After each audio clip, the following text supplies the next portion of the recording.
Hey, welcome back to One Shot Ray. I'm so glad to have you here again. We're going to have some fun tomorrow. I'm leaving in the morning. We're going to go across Texas. And during the drive, I'm hoping that we can have a conversation about the EV experience. I've had so much fun with my car over the last year. And I want to share with you some of what I've gone through and some of the things that you might be interested in knowing if you're going to make that decision to buy an EV sometime in the future. So come along with me and we'll see you on the trip.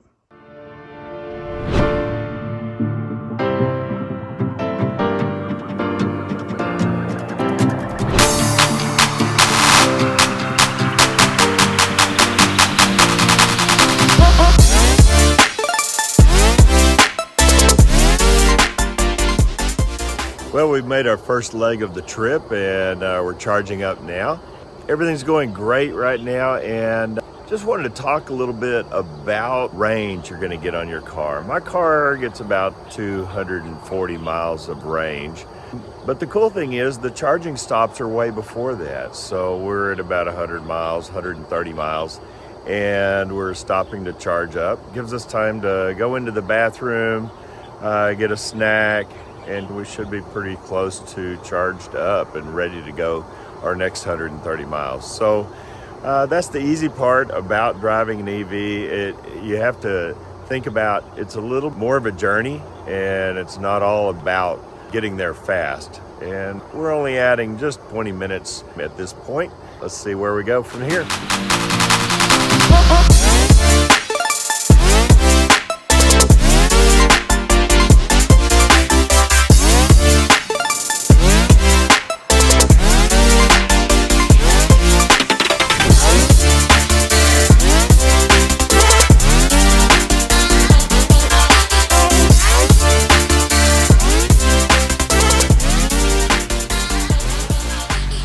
Well, here we are sitting at our second charging station out of 5 for our trip to El Paso. Wanted to take this time to talk a little bit about the charging.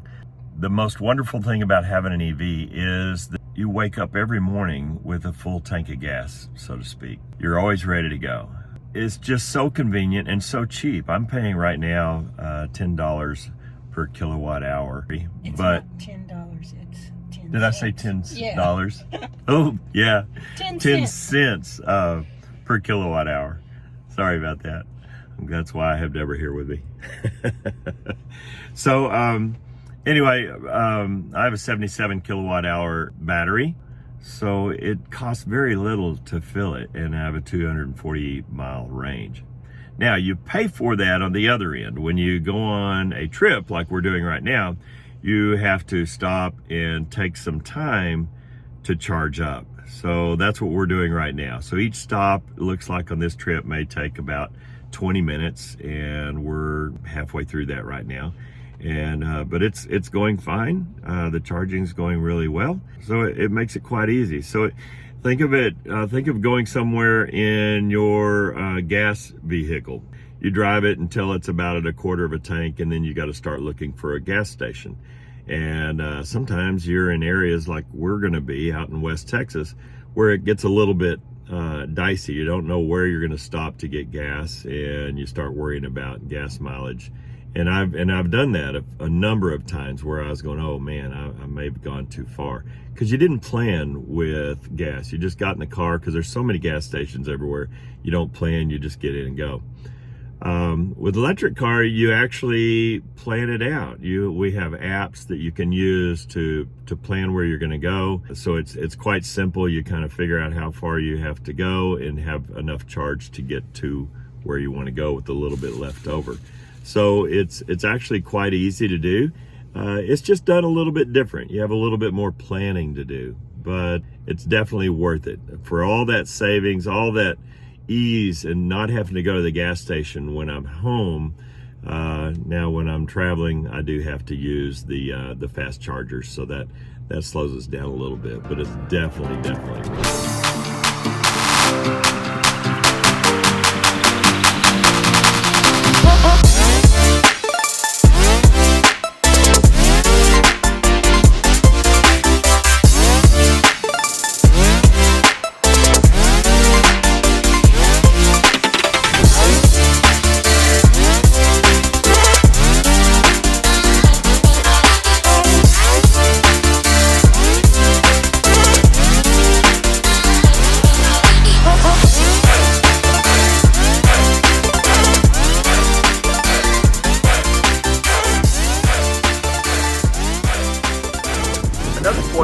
cover about purchasing an electric car is the ad valorem taxes. The taxes you pay when you buy a gas car are figured in with the dealership, and you actually pay your taxes through your loan.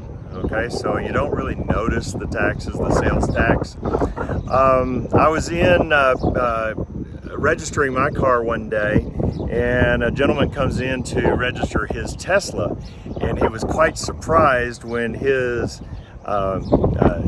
taxes were charged at that point. So he was charged thousands of dollars that he wasn't expecting.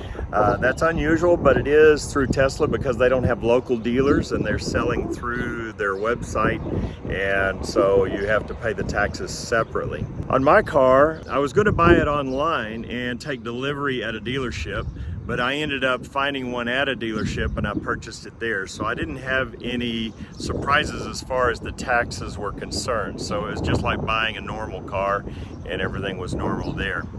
And another thing to think about, when you buy gas for your gas vehicle, you're paying ad valorem taxes there too, to pay for the roads and the infrastructure there. And it's all charged through your ad valorem of your gasoline.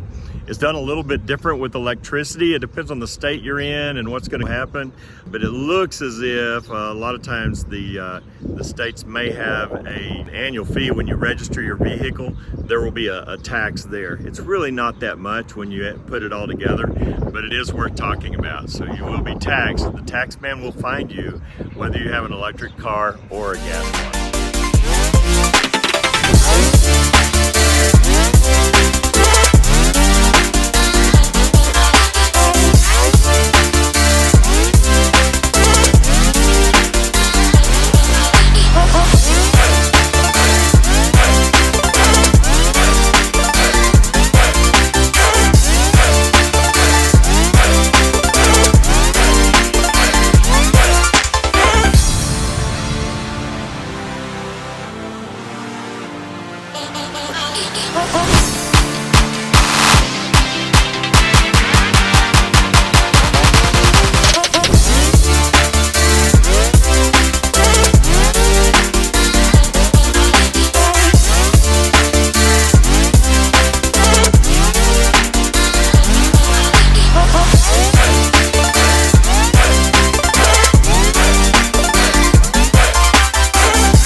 Eastland, Texas, and our last stop on our way home from our trip to El Paso from Fort Worth.